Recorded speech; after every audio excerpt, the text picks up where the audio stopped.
Destaque. Oferecimento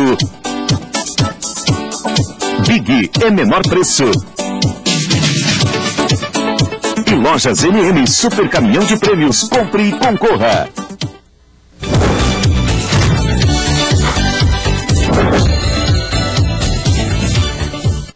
1h46, estamos de volta e olha só, este ano uma polêmica marcou as provas de redação do Enem, o Exame Nacional de Ensino Médio. Textos com erros graves de ortografia, receitas de macarrão instantâneo e até parte de um hino de um time de futebol fizeram parte das redações aí, né? E o pior, as provas tiveram notas excelentes.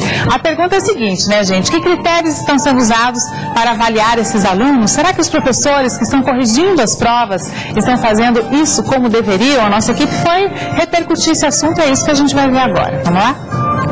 É uma polêmica atrás da outra. Redações com erros grosseiros de ortografia, concordância e com direito à nota máxima.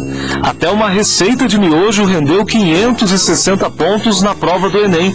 E não faltam situações parecidas. Em outro caso, um estudante, no meio da redação sobre os recentes fluxos migratórios, até começa a escrever sobre o tema, mas logo dá espaço para trechos do hino do Palmeiras. Não conquistou tantos pontos como quem apostou na culinária, mas chegou perto, 500 dos 1000 que poderia alcançar. Nos dois casos, o Ministério da Educação alegou que o aluno não fugiu do tema, não feriu os direitos humanos ou usou palavras ofensivas. O MEC ainda informou que a análise do texto é ampla e que alguns erros não significam que o aluno não domine os padrões da língua. Gente, quer aquela musiquinha? Eu tô com vergonha. Quem está aqui comigo é professor de redação, entre muitas outras coisas, Nailon Marques. Seja muito bem-vindo. Acho que não poderia ser outra pessoa para a gente poder falar sobre este assunto. Eu encontrei com ele lá na entrada da TV, falei assim, Nailon, que indignação, né? Ele me disse, eu não estou indignado, eu já estou acostumado. Fala o que você me disse lá na frente. Na verdade, o que eu penso é o seguinte, o Enem, esse escândalo do Enem, na verdade o nome do Enem tem que mudar. Deixar de ser Exame Nacional do Ensino Médio para ser Escândalo Nacional do Ensino Médio. Porque todo Enem tem um escândalo. Os outros Enem tiveram coisas parecidas. Sim. Por uma questão muito simples, Fernanda. Essas coisas não são pensadas como política de Estado, elas são pensadas como política de governo. Enquanto o Brasil não despartidarizar educação e saúde, vai continuar sendo a porcaria que é. Isso não me espanta, porque das outras vezes nós estávamos preocupados com outros escândalos. Porque furou o gabarito, porque a prova chegou atrasada, porque alguém sabia da prova antes. Pode reparar, sempre tem uma coisa ligada ao Enem. E o que aconteceu? O escândalo era tão importante que a gente não pensou que a correção da redação não estava sendo levada a sério. Porque um aluno desse que escreve um hino ou que escreve uma receita, ele está dizendo publicamente o seguinte, que isto não é sério. Isso é uma palhaçada. É uma palhaçada. Né? E ele participa da palhaçada. Tanto é verdade que se não tivesse vindo à tona, se você não tivesse aqui no programa de televisão, em todas as mídias sociais, tivesse dito isso, ele teria a nota dele e ia ficar por isso mesmo. Então, é feito para dar errado. Então, eu não me espanto com nada. Eu acho que é exatamente isso. Bom, você é educador, né? Exatamente. Como que quem está estudando, né? Como é que as pessoas, você conversa com muita gente, convive com muita gente, como que os alunos se colocam diante disso? Já que essa palhaçada mesmo, se dane, não é meio por aí? Na verdade, o aluno que estuda, ele se relaxam. O aluno que estuda, ele se sente indignado, ele se sente assaltado, e ele foi. Sim. Ele se sente aviltado. Porque, na verdade, você tem um governo que está desestimulando as pessoas, dizendo, o sujeito não usou palavras ofensivas. O que isso tem a ver? Né? O que isso tem a ver? Quer dizer, o deboche é assumido publicamente e, na verdade, havia orientação do MEC. Eles estão dizendo que não, mas havia sim orientação do MEC. Eu li entrevista de professoras que participaram da correção e elas disseram, se ele mencionar a palavra imigração em qualquer situação, que tivesse feito todo o hino e tivesse mencionado, olha, pensando em imigração, lembrei do Palmeiras, que começou como um time de italianos. Vamos imaginar a loucura, e começou mesmo como um time italiano. E ele tivesse escrito, ele teria tirado nota do mesmo jeito. Então, na verdade, o governo está querendo se eximir de uma culpa, mas a orientação veio do MEC. E mais ainda, eu vi entrevista com duas professoras do Rio Grande do Sul que disseram o seguinte, não há critérios para a escolha do professor na prova. Elas disseram, nós fomos escolhidas, elas disseram, na entrevista 0 hora, por critério político. Eu não tive em nenhum momento que mostrar que eu tinha um diploma superior, de curso nenhum para corrigir a redação. Ele está no 0 hora. As duas, eu não tenho que mostrar nem que eu tenho curso superior da área para poder corrigir uma redação. O critério que nos deu foi um critério político. Então, pronto, está explicado. Não tem critério para selecionar professor, não tem critério para corrigir, não tem critério. O Enem não é sério. Bom, realmente foi um deboche, né? Essa questão do INE e também da Receita. Agora, com relação aos erros, né, ortográficos, o que acontece? Por que a gente não sabe falar português? Porque não precisa. Né? Você não precisa ir para o Enem, vai para o Facebook. O Facebook é um festival de asneiras. É uma coisa impressionante. Né? O Facebook, basicamente as pessoas que lidam com mídias sociais, elas têm de um patamar cultural para cima. Né? Não é o sujeito despreparado que está lá. Não é o cara que não foi à escola que está lá. Quem está no Facebook, você pode ter certeza, Fernanda, tem em torno de 11 anos de escola formal. Portanto, é teoricamente uma pessoa letrada. E eles são analfabetos. Né? É só verificar, não precisa quem está nos vendo agora, é só entrar no Facebook. Você não precisa correr 3 postagens para você encontrar barbaridades. Eu sei porque no meu próprio, eu tenho 3 textos. E um dia eu fui para o interior da Paraíba e fotografei uma placa que eu achei muito engraçada. Era uma divulgação de uma lanchonete, mas era tão engraçada que eu fotografei e postei. Valeria, uma foto. Obviamente, ocultei o nome da empresa e coloquei a foto. E você não tem noção dos comentários que as pessoas fizeram embaixo. As pessoas comentaram que aquelas pessoas não sabiam escrever e fizeram comentários com erros grosseiros. Quer dizer, a pessoa não percebeu que ela participava, que ela é igual àquela outra pessoa. Sim. Mas veja, eu estava conversando, era uma placa no interior da Paraíba. Provavelmente de alguém que não teve acesso a nada. Mas não é dessas pessoas que eu estou falando. E não são essas que vão fazer o Enem. É isso que é triste. Exatamente. Olha só, a repórter Célia Martinez está na Praça Raposo Tavares, em Maringá, e tem uma pergunta pra gente, de uma telespectadora aí, de um telespectador. Vamos lá, Célia, é com você.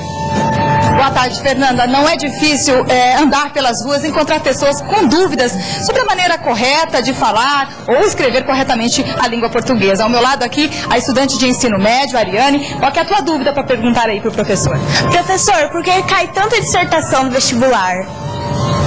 Bacana. Por que cai dissertação? Porque o que é o princípio da dissertação, dos textos dissertativos argumentativos? É justamente saber se a pessoa domina minimamente a capacidade de argumentar com coerência aquilo que foi pedido para ela. Sim. Porque num texto dissertativo, você tem um comando que te pede que faça uma coisa. Então, na verdade, você está sendo avaliado. Que capacidade eu tenho de entender este comando? Primeiro ponto. Segundo ponto, que capacidade eu tenho de me expressar a partir do entendimento que eu tive? Terceiro ponto, que domínio mínimo eu tenho da língua para poder fazer aquilo com clareza. E aí implicariam 2 coisas. Primeiro, qual é a coerência que meu texto tem? Eu começo falando de alhos e termino falando de alhos, porque as pessoas começam falando de alhos e terminam de bugalhos. Aquele texto, por exemplo, em que o menino dá a receita, ele não tem nenhuma coerência, porque ele não tem coerência e ele não tem coesão. O que é coesão? É a capacidade que eu tenho de unir as minhas ideias, né? De modo que eu fale, porque quando a gente era pequeno, eu me lembro exatamente quando eu estava lá na primeira, segunda série, ainda que se faça bastante tempo, a professora dizia assim, faça a redação seu pai. E a gente escrevia assim, meu pai é um homem bom, meu pai trabalha em tal lugar, meu pai, papá. Com o tempo, porque tudo que eu queria dizer do meu pai, eu dizia começando com meu pai. À medida que a gente vai aprendendo a escrever, a gente vai percebendo que aquilo não pode ser feito daquela maneira. Claro. Mas isso continua sendo feito nas redações comerciais, em tudo. Qual era o princípio do vestibular em cobrar forte a redação? Não é? E eu vou dizer que a maior parte dos vestibulares, o que distingue as notas dos vestibulares concorridos é a redação. É saber se aquele aluno está minimamente preparado para ingressar no curso superior. Por isso que eu gosto do texto dissertativo. Não é uma questão de talento, então. Não é. Todo mundo tem condições de raciocínio para desenvolver talento isso. É para Mozart, talento é para Machado de Assis, esse é talento. Agora, o modelo de escola que a gente tem hoje é o mesmo. Meu pai, né? Sim, a gente tem a mesma coisa. Eu vejo meu filho fazendo a mesma coisa que eu fazia. O que você pensa? Eu não vou falar minha opinião, mas eu quero saber a sua. Na verdade, o que acontece é que é esse o caminho? Será que se a gente está tendo resultado negativo, não está na hora de mudar? Está na hora. O nosso modelo educacional está falido. O Brasil não está na situação em que ele está à toa. Né? Acabou de sair a avaliação dos países no IDH, né? O Índice de Desenvolvimento Humano. Sim. Antigamente o IDH só considerava fator financeiro. E é natural que nesse ponto o Brasil vinha melhorando de posição. É natural que muitos brasileiros vêm saindo do plano real para frente, muitos brasileiros saíram da miséria. E vêm saindo por uma série de questões, brasileiros vêm saindo da miséria. A partir desse ano, eles resolveram incluir dois elementos. Um elemento é não só o avanço financeiro... Econômico só, que era só econômico, exatamente, né? Mas agora também o índice de educação. Sim. O Brasil está na 85ª posição pensando em economia.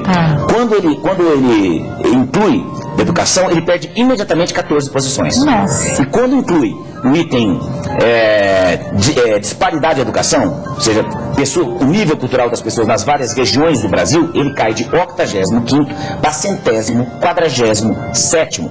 Ou seja, a nossa educação não presta. Só que nós temos que aceitar que não presta. Não adianta o Ministério dar uma explicação para isso. Aceita que não presta e muda. Fernanda, você sabe bem, nenhuma pessoa pode mudar sem aceitar o que ela é. Exatamente. Eu aceito que eu sou uma coisa e daí posso mudar. Claro. Por que a pessoa não emagrece? Porque ela não se vê gorda. Né? Por que ela não estuda? Porque ela não se vê burra. Né? Porque ela não se vê inculta. A hora que ela se enxergar, passar vergonha, ela vai atrás. É isso aí. A Célia tem mais uma pergunta pra gente. Vamos lá, Célia. Fernanda, ao meu lado, outro aluno do ensino médio, o Vitor. Qual que é a tua dúvida?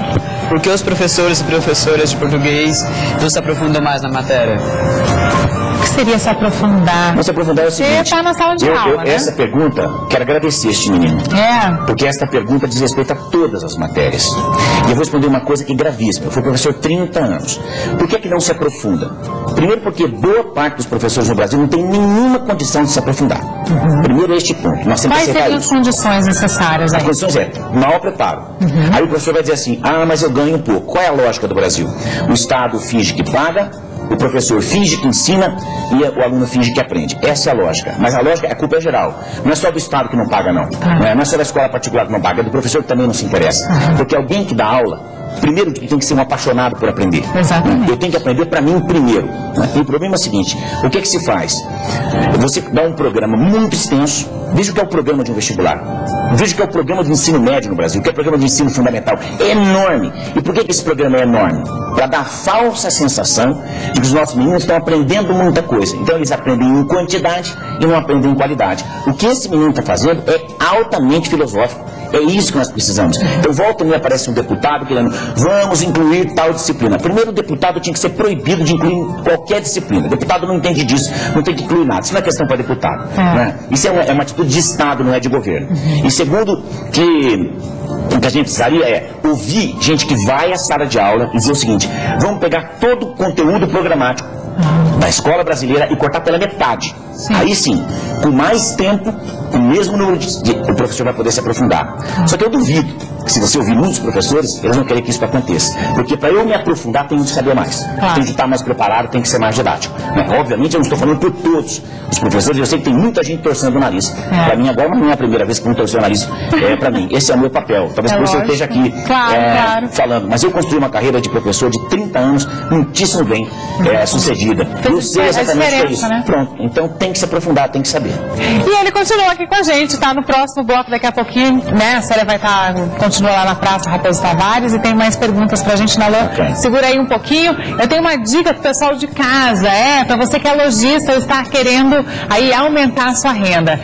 Que tal você ser uma revendedora autônoma da Ana Cortez, tá? A Ana Cortez conta com uma equipe treinada para auxiliar você que quer começar no segmento da semijoia. Ficou interessada? Então faz o seguinte, ligue agora mesmo para 44-3023-7808 ou entre em contato através do Facebook, facebook.com/Ana Cortez Maringá, que a Ana Cortez vai mandar um representante até a sua casa.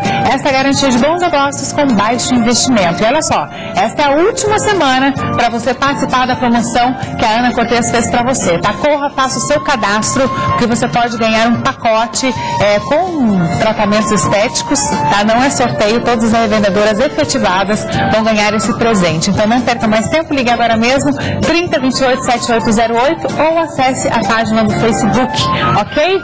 Olha só, eu tô com algumas peças da Ana Cortez aqui, brinco, pulseira, anel, que delícia. Tá todo mundo babando nessas peças. Dá uma passadinha lá, tá? Tá precisando de uma peça bonita para valorizar aí o seu visual? Com certeza você vai encontrar, ok? Olha só, gente, para comemorar o Dia Mundial de Atividade Física e o Dia Mundial da Saúde, a Rede Massa, a Massa FM e a Secretaria de Esportes e Lazer da Prefeitura de Maringá prepararam uma semana especial. A partir do dia 2 de abril, vão ser promovidas atividades físicas em toda a cidade. Olha que bacana. E no dia 7, que é o Dia Mundial da Saúde, a Rede Massa e a Massa FM têm o prazer de te convidar, tá? Todo mundo está convidado para o tradicional passeio ciclístico de Maringá. O encontro vai ser na Praça da Catedral a partir das 2 horas da tarde. Então prepare a sua bicicleta, chame toda a sua família e seus amigos para participar, ok? Você faz a inscrição na hora e concorre a vários prêmios. Nós vamos aproveitar aí uma tarde com muita música com toda a família. No local vai ter também orientação nutricional, orientação sobre tabagismo, pressão arterial e distribuição de mudas de citronela para combatermos a dengue. Eu vou estar lá junto com todos os outros apresentadores aqui da Rede Massa, o pessoal da Massa FM também, esperando por você, ok? Prepara a bicicleta então, já estou preparando a minha. Eu vou para o intervalo rapidinho e volto na sequência com mais destaque para você. Até já!